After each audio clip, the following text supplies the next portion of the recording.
أما بعد فأعوذ بالله من الشيطان الرجيم بسم الله الرحمن الرحيم قال الله تبارك وتعالى في القرآن المجيد يا أيها الذين آمنوا كتب عليكم الصيام كما كتب على الذين من قبلكم لعلكم تتقون وقال قال رسول الله صلى الله عليه وآله وسلم قال الله تبارك وتعالى في حديث القدسي الصوم لي وأنا أجزي به صدق الله مولانا العظيم وصدق رسوله النبی الامین الکریم۔ اللہ تبارک و تعالیٰ کا بے پائے لطف و کرم، جس کی توفیق سے، رحمت سے یہ جمعۃ المبارک کی مبارک ساعتیں ہمیں نصیب ہو رہی ہیں، اور آج جمعۃ المبارک رمضان کا پہلا جمعہ اللہ کریم نے ہمیں عطا فرمایا ہے۔ رمضان المبارک برکتوں، رحمتوں، سعادتوں کا مہینہ، اور رمضان کیا ہے، اس کا معنی مفہوم کیا ہے، پھر اس میں جو ہم روزہ رکھتے ہیں اس کا اجر کیا ہے، اس کی حقیقت کیا ہے، اس کے اثرات کیا ہیں، وہ دنیا و آخرت میں کیسے اللہ کی قربت، اس کے حبیب کی معیت، اور دنیا و آخرت میں ہمارے لیے کتنا بڑا رحمت کا ذخیرہ ہے۔ اور رمضان اصل میں رامضا سے نکلا ہے، جس کا مطلب ہوتا ہے جلا دینا، خاکستر کر دینا۔ تو سوال پیدا ہوتا ہے، مالک اتنا سخت معنی کے ساتھ تو نے رمضان کو نتھی کیا ہے۔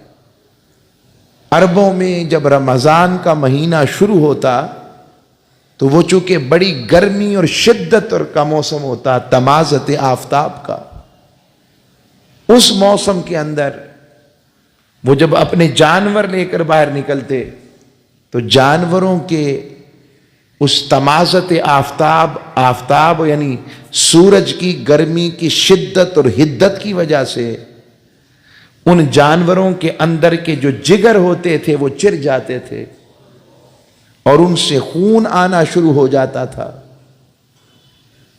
اب سوال تو ذہن میں آتا ہے کہ اللہ کریم نے اتنا سخت،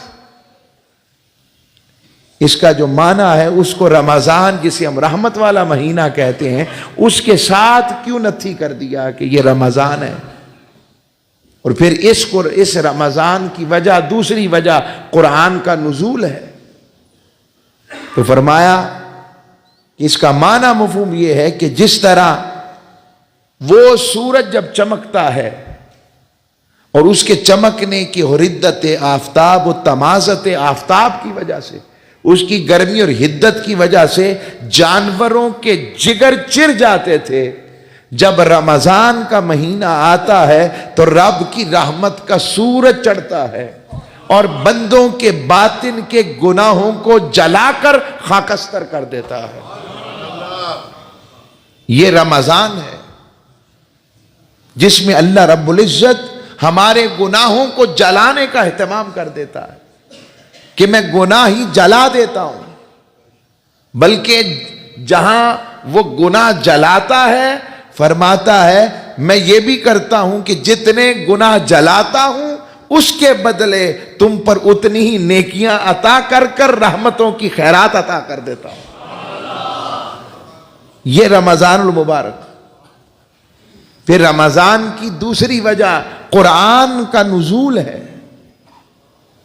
قرآن نازل ہوا رات کے تھوڑے سے حصے میں، لیلۃ القدر میں اللہ کریم نے لوح محفوظ سے آسمان دنیا کے اوپر، قرآن آسمان دنیا میں ایک مقام کہا جاتا ہے، اسے بیت العزت وہاں پر قرآن رات کے تھوڑے سے حصے میں اتارا، اور جب وہ اتارا اس تھوڑے سے حصے میں جو قرآن اتارا اس کی وجہ سے وہ رات بعظمت ہو گئی، اور رات کی وجہ سے وہ دن بعظمت ہو گیا، دن کی وجہ سے وہ عشرہ بعظمت ہو گیا، اور عشرہ کی وجہ سے پورا مہینہ بعظمت ہو گیا اور فضیلتوں والا ہو گیا۔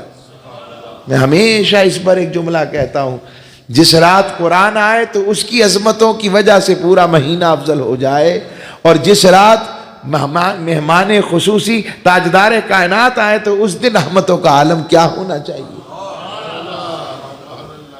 پھر اس رمضان المبارک میں دو طرح کی عبادات، جس میں سے پہلی عبادت فرض ہے، اللہ نے حکم دیا ہے، حکم دے کر، اور پھر اس رمضان کا ایک معنی اور سمجھ لیں، میں اس کی فضیلت کو ذکر کرتا ہوں، وہ یہ کہ اللہ دوزخ کے دروازے بند کر دیتا ہے، شیطانوں کو جکڑ دیتا ہے، اور جنت کے دروازے کھول دیتا ہے، اور پھر اعلان کرتا ہے کوئی مجھے منانے والا؟ میں ماننے کے لیے بھی تیار ہوں۔ 11 مہینے اس نے جسم کے رکھے، 12واں مہینہ روح کا رکھا۔ یہ روح کا مہینہ رمضان کا ہے۔ فرمایا یا ایھا الذین آمنو، اے ایمان والو۔ یہ جو لفظ ایمان والوں کے ساتھ ایک چاشنی ہے کہ اللہ کریم ایمان والا کہہ کر ساری انسانیت میں سے صرف اپنا مخاطب غلامان مصطفیٰ کو بناتا ہے کہ میں تم سے بات کر رہا ہوں۔ یہ اتنا بڑا کرم ہے وسیلہ مصطفیٰ کہ قرآن میں رب ہم سے باتیں کرتا ہے۔ ہم لوگوں کے پاس، بڑے بڑے آفیسرز کے پاس جاتے ہیں، ان لوگوں کے پاس پہنچ کر ٹائم لیا جاتا ہے، ٹائم دیا جاتا ہے، پھر انکار ہوتا ہے، پھر اقرار ہوتا ہے۔ یہ ایسا کلام ہے جس میں ہم ٹائم نہیں دیتے، مگر رب کہتا ہے جب تک ٹائم دیا ہے تب تک مجھ سے ملاقات کی تیاری میں مجھ سے باتیں کرنی ہے تو قرآن پڑھا کرو۔ میں اس میں تم سے باتیں کرتے ہوئے کہتا ہوں یا ایھا الذین آمنو، اے ایمان والو، کتب علیکم الصیام، کہ تم پر روزے فرض کیے گئے ہیں، کما کتب علی الذین من قبلکم لعلکم تتقون، جیسا کہ تم سے پہلے لوگوں پر بھی فرض تھے۔ اب یہ صوم و سیام کیا ہوتا ہے؟ صوم کا لغوی معنی رک جانا، ٹھہر جانا، اپنے آپ کو روک لینا۔ شرعی اعتبار سے وہ عبادت، ویسے پچھلی امتوں میں جو افطاری ہوتی تھی وہی سحری ہوتی تھی، یہ بھی بتا دوں، جو افطاری ہوتی تھی وہی سحری ہوتی تھی۔ یہ تو آقا کی امت پر لاڈ اور محبت ہے رب کی کہ اس نے سحری کا وقت علیحدہ رکھا ہے، افطاری کا وقت علیحدہ رکھا ہے۔ یہ آقا علیہ السلام کی بارگاہ کا صدقہ ہے۔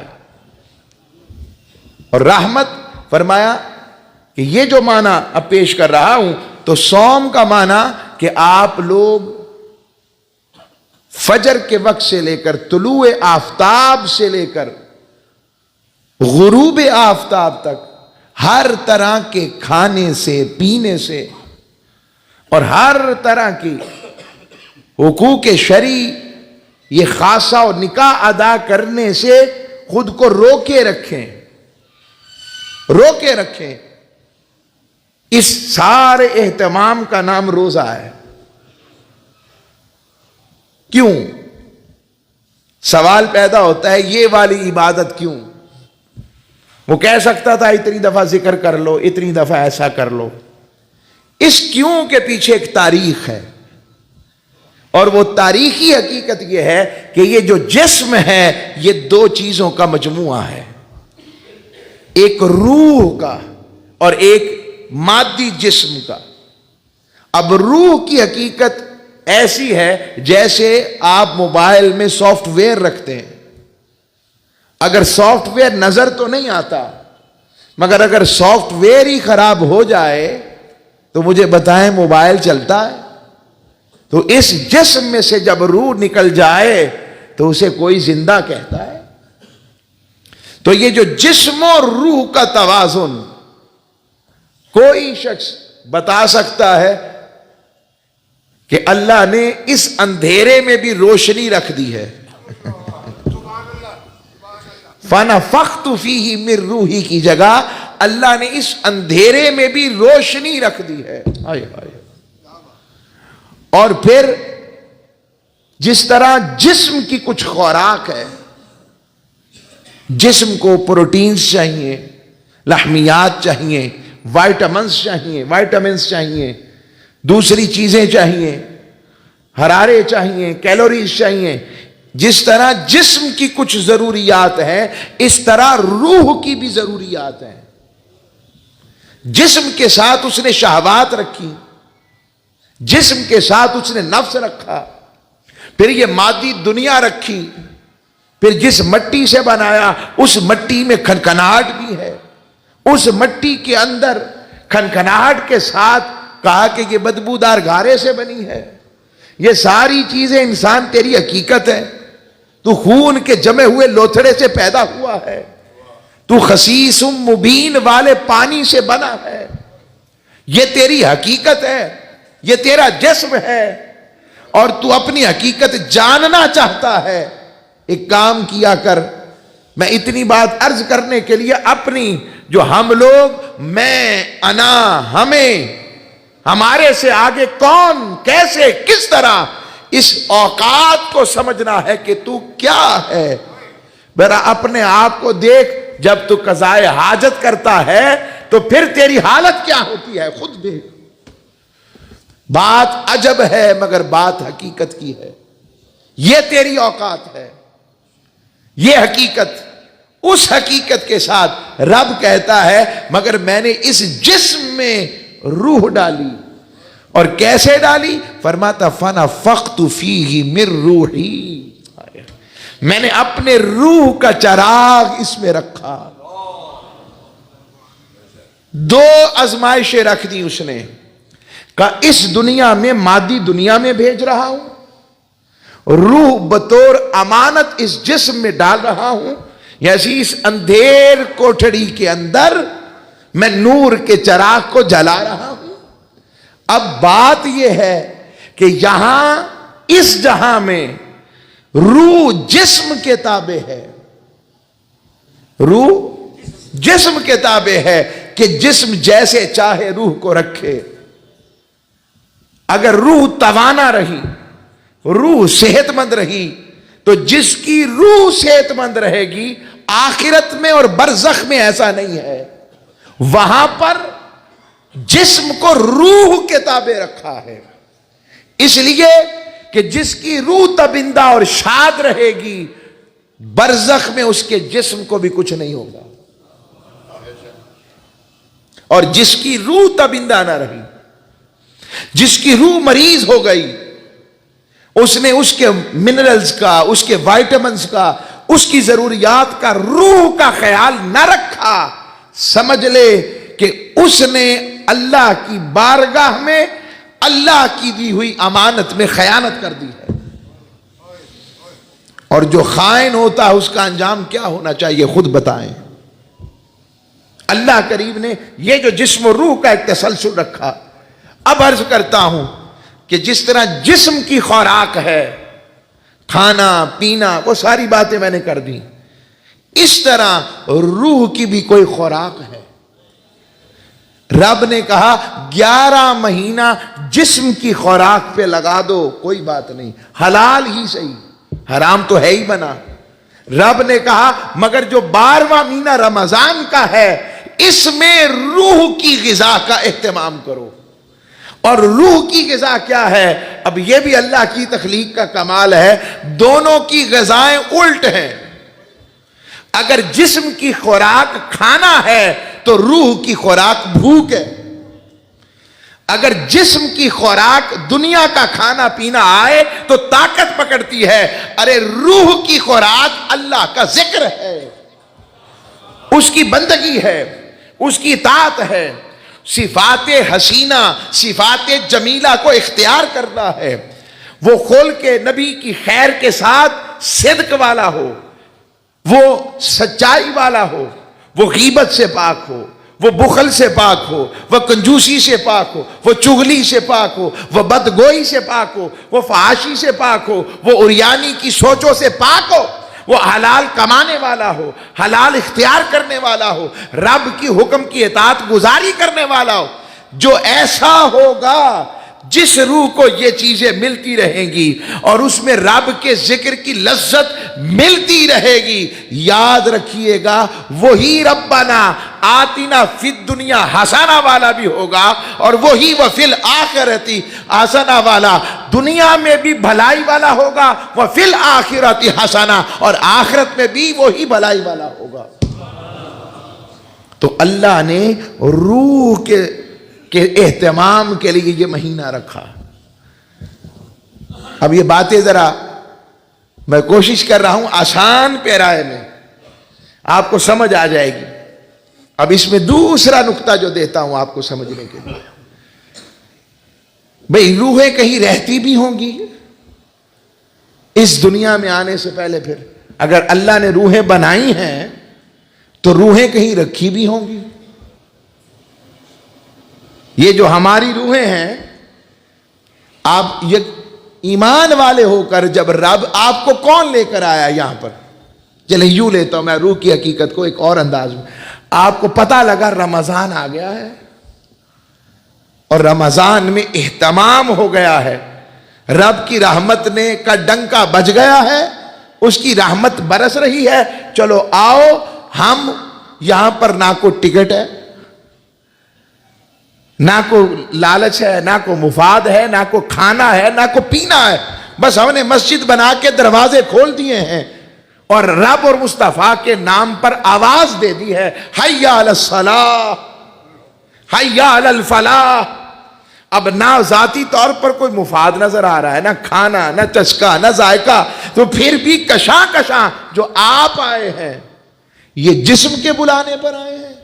نہیں، یہ اصل میں روح کی آواز پر آئے ہیں۔ جیسے ہی شیطان سے چھوڑا چھٹکارا ملا تو روح کی آواز پر آئے ہیں، جسم کی آواز پر نہیں۔ جسم تو کہتا ہے مال بیچ لو، وہ کہتا ہے دکان پہ بیٹھے رہو، گاہک نکل جائے گا، پیسے پورے نہیں ہوں گے، بجلی کا بل ہے، فلاں معاملہ ہے، اور روح کہتی ہے بس کچھ دن ہیں باقی زندگی اس کے لیے ہے، چل کچھ دن ہی صحیح، چل مولا کی طرف تو آنا۔ آئے آئے آئے۔ اب یہ روح کہیں رہتی ہوگی جہاں آنے سے پہلے جسم کا حصہ بنی، تو سنیں اس مقام کو مالا اعلیٰ کہتے ہیں۔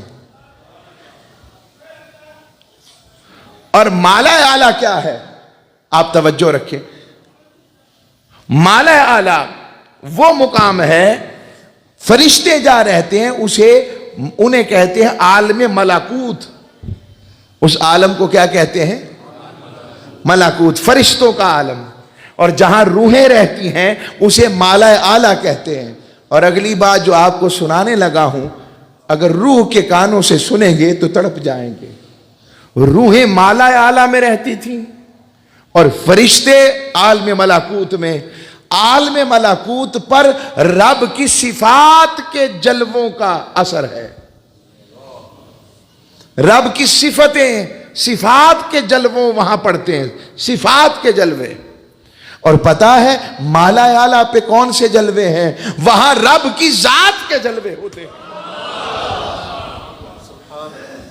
یہ ہیں ہم، یہ روح ہے، یہ ہماری حقیقت، اصل دیش ہمارا وہ ہے۔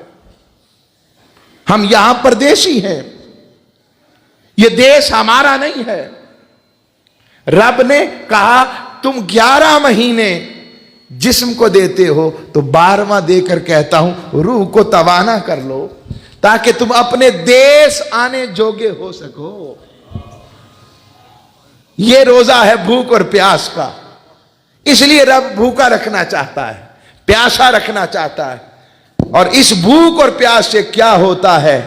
اندر جسم میں تھوڑی کمزوری آتی ہے، اور جیسے جسم کی شہوات ختم ہونا شروع ہوتی ہیں، آپ خود کر کے دیکھ لیں، انسان پر عاجزی کا غلبہ آنے لگ پڑتا ہے، بندہ عاجز ہونے لگ پڑتا ہے، عجز آتا ہے، انکساری آتی ہے، اور اس کے ساتھ اس کی رغبت ذکر الہی کی طرف، رب کی عبادت کی طرف، رب کی بندگی کی طرف، احکام مصطفیٰ کی طرف، آقا کی اطاعت کی طرف، ان کی احکام، ان کی ذات کی طرف بڑھتی چلی جاتی ہے.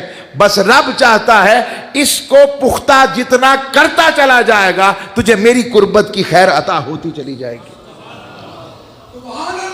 اور اب اس روزے کی حقیقت کو بھی سمجھے. اللہ نے فرمایا مقصد کیا ہے؟ فرمایا لعلہم تتقون، تاکہ تم پرہیزگار بن جاؤ. اب تقوی کا جو معنی ہے، تقوی اس کا معنی کیا رکھا گیا؟ تقوی ایسے اعمال و فرائض کو سمجھانے کے لیے ایک معنی. تقوی کا معنی یہ ہے بچنا. اور حضرت فاروق اعظم رضی اللہ تعالیٰ عنہ سے تقوی کی حقیقت پوچھی تو آپ نے عملاً طور پر کر کے دکھایا کہ راستے میں آپ پک ڈنڈی پر چل رہے ہیں، راستے میں اس راستے پر ایسی خاردار قسم کی جڑی بوٹیاں ہیں اور ایسی خاردار قسم کی وہاں پر پودے ہیں کہ جن میں کانٹے ہیں. یہ شہوات دنیا ہے. فرمایا جو ان کانٹوں سے ایسے دامن کو سمیٹ کر نکل جائے، اسی کو ہی متقی کہتے ہیں.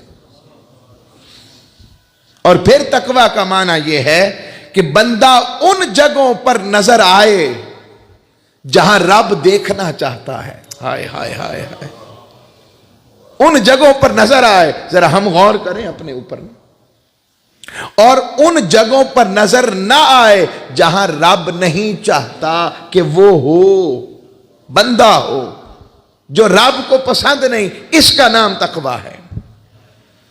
اور قرآن مجید میں تقوی کا معنی خشیت اللہ، اللہ سے ڈرنے کے معنی میں بھی استعمال ہوا ہے. اور اس کا مطلب ہے لعلکم تتقون، یعنی تم اللہ سے ڈر جاؤ. آؤ خشیت اللہ، یعنی اللہ سے خشیت والے بن جاؤ. خشیت ایسی شے ہے، خشیت ایسا سودا ہے جو اختیار کر لیتا ہے، رب کی رحمت اس پہ برسنا شروع ہو جاتی ہے. دوسرا فرمایا قرآن میں سورہ آل عمران میں فرمایا اتقوا اللہ حق تقاتہ، لوگو اللہ سے ڈرو جیسے اس سے ڈرنے کا حق ہے، اس کی پکڑ سے ڈرو. یہ لعلکم تتقون کا معنی. پھر تتقون کا ایک اور معنی ہے قرآن مجید میں، ایمان و توحید کے لیے بھی تتقون کا لفظ آیا ہے. رب فرماتا ہے روزہ رکھو تاکہ تمہیں ایمان و توحید کی چاشنی نصیب ہو جائے. قرآن میں آیا وَأَلْزَمَهُمْ کلمۃ التقوی، خدا نے ان پر ایمان و توحید کا اقرار لازم قرار دے دیا ہے. اس سے آگے آئیں، تتقون کا مطلب ہے خالص ہو جانا، چن لینا. تتقون کا ایک مطلب کیا ہے؟ چن لینا، خالص کر لینا. جیسے میں اس کی مثال دیتے ہیں سمجھانے کے لیے کہ یہ جو چیزیں پڑی ہوئی ہیں تو اس میں سے جیسے چلیں دودھ ہے، دودھ میں سے دیسی گھی کیسے نکلتا ہے؟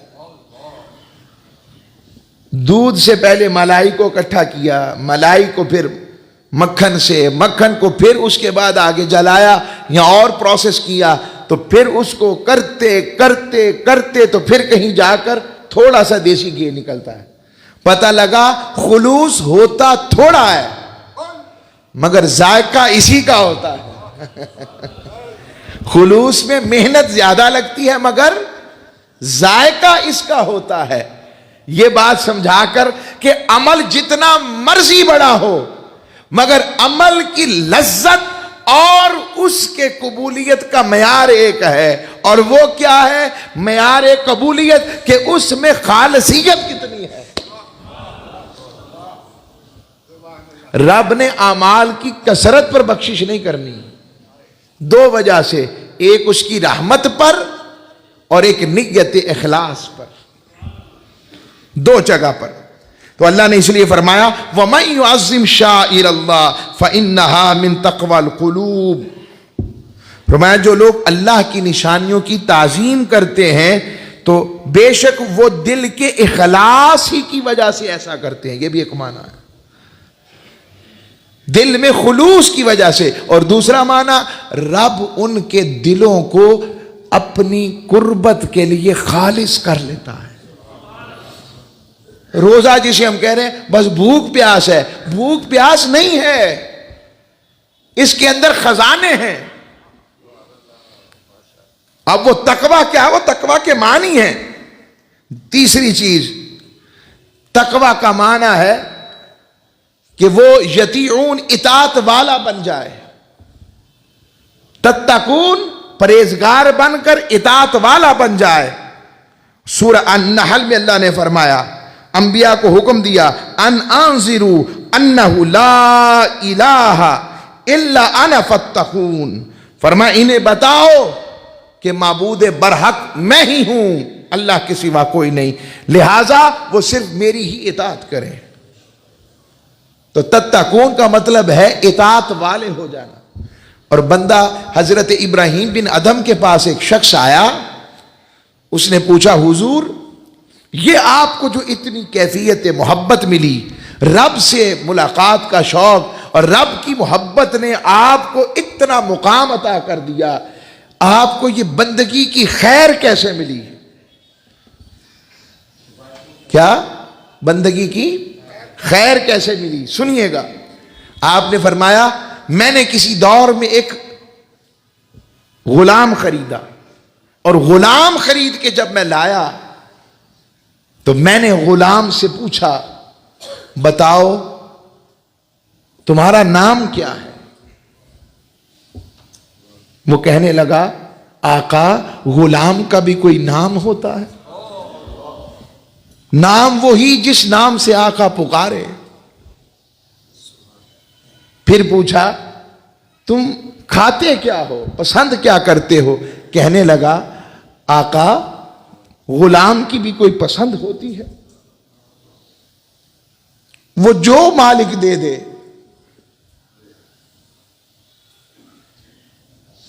عشق جنا دی ہڈی نہ رچیا، کتے اونا تو اتے، مالک دے گھر راکھی کر دے، صابر بھکے ننگے۔ وفادار جانور کتا بھی ہو نا، سمجھانے کے لیے۔ عاشقوں کی بات عجیب ہوتی ہے کہ عشق جنا دی ہڈی نہ رچیا، ان سے اچھے تو وہ جانور ہیں، وہ جانور جس کا مالک اسے نہ بھی کھلائے نہ پلائے، وہ پھر بھی اپنے مالک کا دروازہ نہیں چھوڑتا۔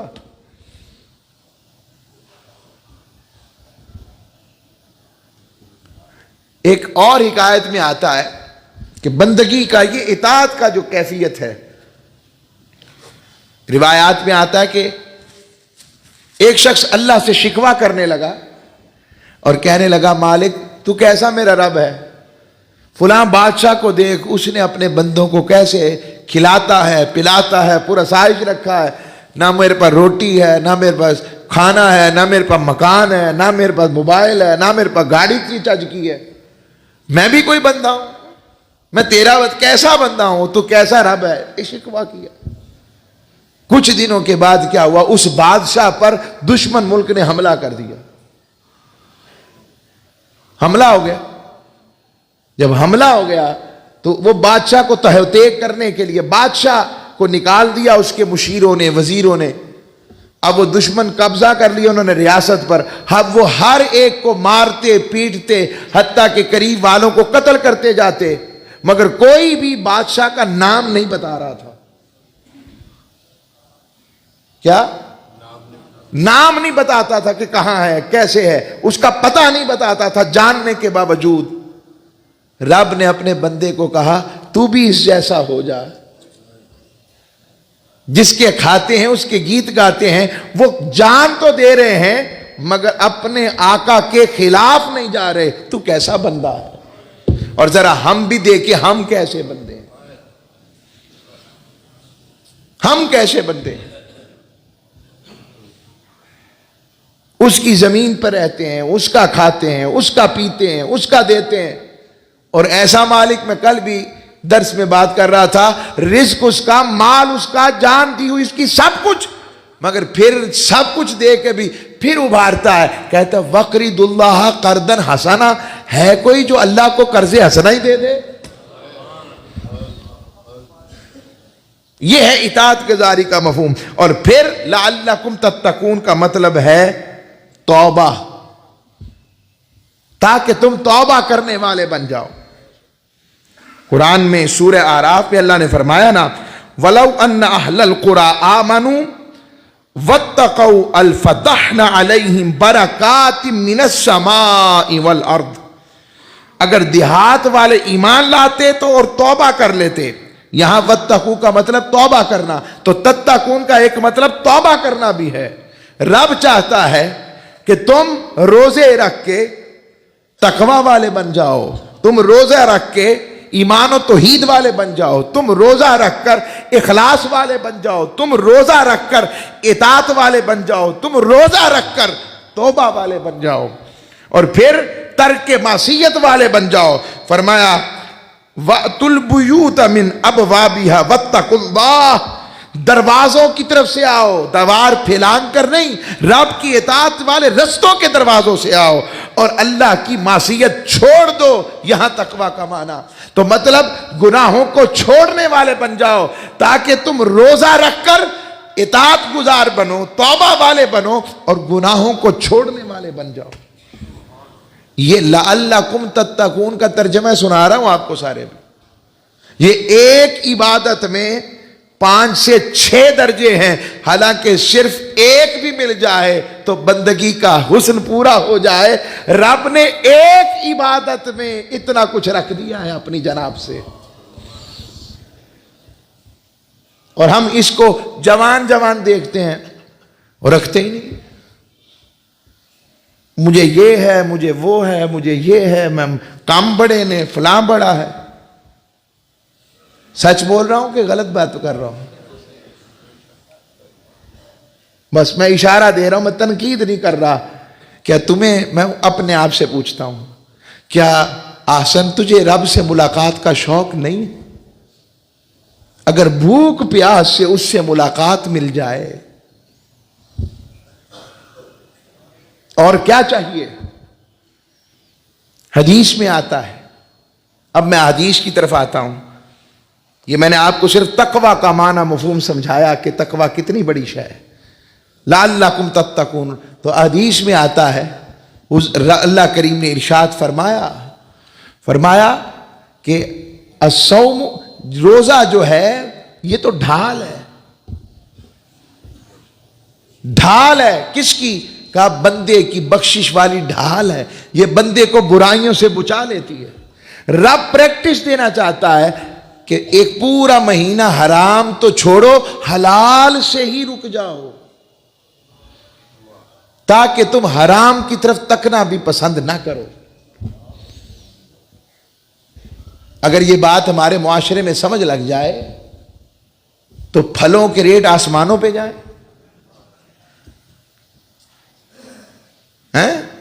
وہ کسی نے پوچھا حضور اتنے جناب اتنا مہنگا پھل؟ کہنے لگا جی 11 مہینے تو آڈے ہوندے نا، 12واں مہینہ ساڈا ہوندا ہے. سادہ جملہ ہے. کہنے لگا بندہ، کہنے لگا ہم تو سمجھے تھے رب کا ہوتا ہے.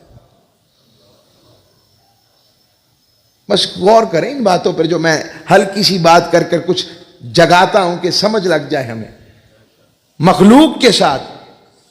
اور حدیث میں پھر جو رمضان میں روزہ رکھنے والے کی کیفیت کیا ہے، آپ زیادہ اثر کے بعد کیا ہوتا ہے، جب سٹومک خالی ہوتا ہے نا تو اس میں سے خاص قسم کی سمیل آتی ہے.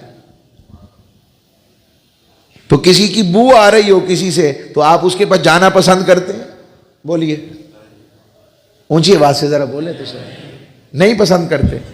اللہ کریم نے اپنے محبوب کو بتایا کہ میرے حبیب انہیں بتا دے، یہ جو خاص وقت کے بعد عصر کے قریب یا کافی وقت گزر جائے تو معدہ خالی ہونے کی وجہ سے یہ جو سمیل نہیں آتی، رب کہتا ہے جس سے بڑا کوئی نظیف نہیں، جس سے بڑا کوئی لطیف نہیں، جس سے بڑا کوئی پاکیزہ نہیں، وہ کہتا ہے بندے مشک و عنبر کیا شے ہے، مجھے یہ خوشبو اس سے بھی پیاری لگتی ہے۔ آپ اندازہ لگا سکتے ہیں کہ اس میں کتنے کرم نوازی ہوگی اس کی، کتنا بڑا راز چھپا ہوگا، وہ بھوک پیاس دے کر ہمیں کیا دینا چاہتا ہے۔ پھر فرماتا ہے الصوم لی وانا اجزی بہ، حضور کی حدیث، فرمایا روزہ میرے لیے ہے اور میں اس کی جزا دوں گا۔ ملا علی قاری رحمۃ اللہ علیہ نے اس کے 10 محامل میں سے چند بتاتا ہوں۔ کہا الصوم لی وانا اجزی بہ کا ایک معنی یہ ہے، رب نے فرشتوں کو ڈیوٹی لگائی ہوئی ہے کہ وہ ہمارے نامہ اعمال کو مرتب کر رہے ہیں، کرامن کاتبین۔ تو جب بندہ روزہ رکھتا ہے تو فرشتوں کو رب نے ایسا سمجھایا یا جیسا رب نے چاہا کہ وہ پتا ہوتا ہے کہ اس کو کتنا اجر لکھنا ہے، کس عمل کا کتنا اجر لکھنا ہے، کس عمل میں کتنے گنا اجر لکھنا ہے۔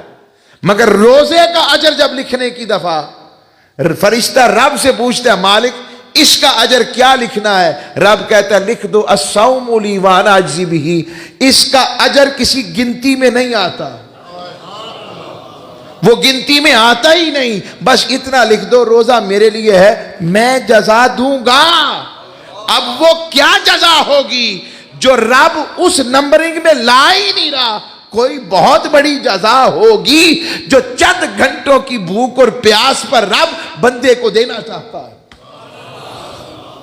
میں نے بڑی عبادات کا حوالے سے نماز کا، عبادات نماز والی ہوگی مگر حقوق العباد جواب دہ ہوں گے، میں فکر مندی سے حدیث پیش کر رہا ہوں۔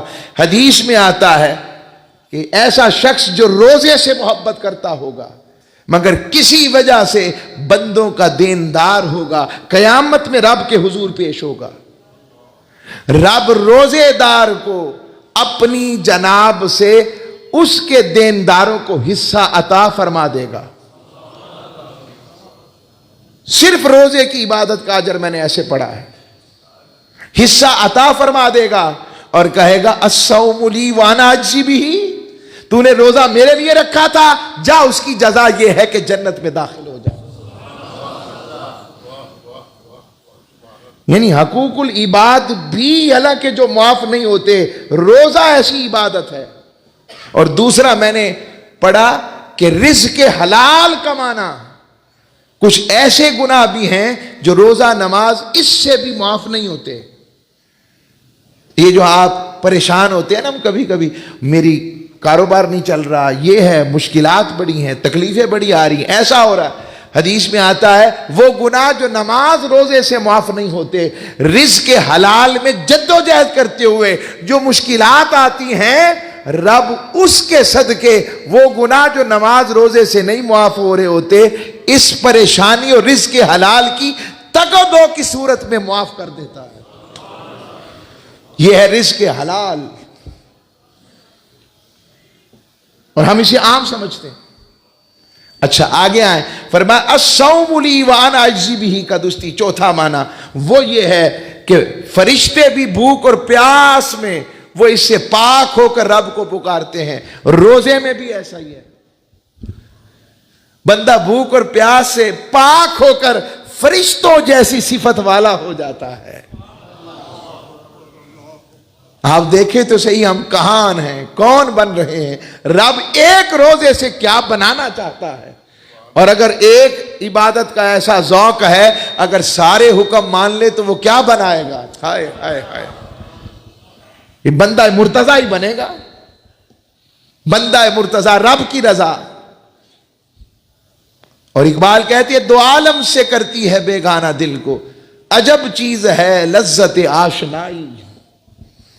اقبال ہیں۔ اور آگے فرمایا اس سے اگلی بات جو پیش کرنے لگا ہوں اسی حدیث کی شرح میں، اللہ نے جنت کے دروازوں میں سے ایک دروازہ رکھا ہے، اور اسے کہتے ہیں باب الریان.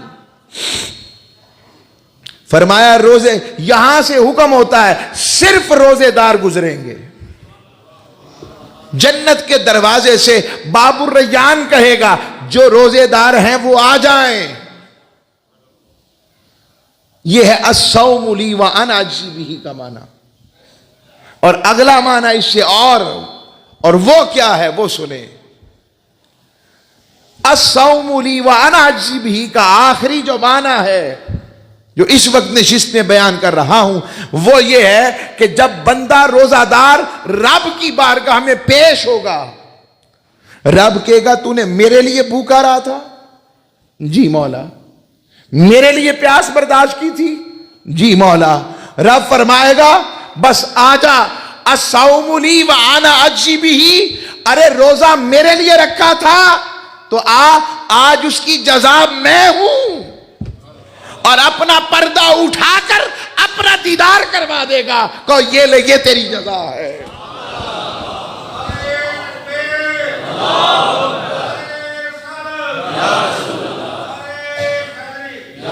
ارے چند گھنٹوں کی بھوک اور پیاس سے اس سے ملاقات مل جائے,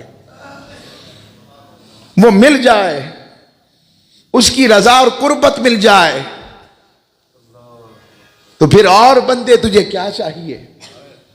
پھر یہ روزہ ایسی عبادت ہے جس میں ریا نہیں ہے.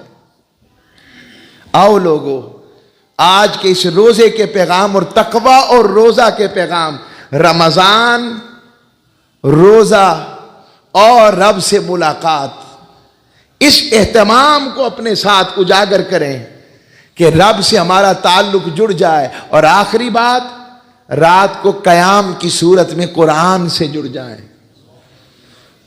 اگر رمضان میں قرآن ہی نہ پڑھا تو کیا پڑھا, قرآن نہ پڑھا تو کیا پڑھا. آؤ لوگو, یہ فکر ہے آج کے پیغام کی کہ رمضان کے روزہ تقوی اور رب سے ملاقات کا ذریعہ ہے. اس کو عام نہ سمجھو, اپنے گھروں میں عام کرو, بچوں کو سکھاؤ, شوق و ذوق سے ایک کیفیت رہے رمضان کو مناتے ہوئے کہ رب راضی ہونے کے لیے تیار ہے. اللہ ہم سب کا حامی و ناصر ہو. وما علیہ الا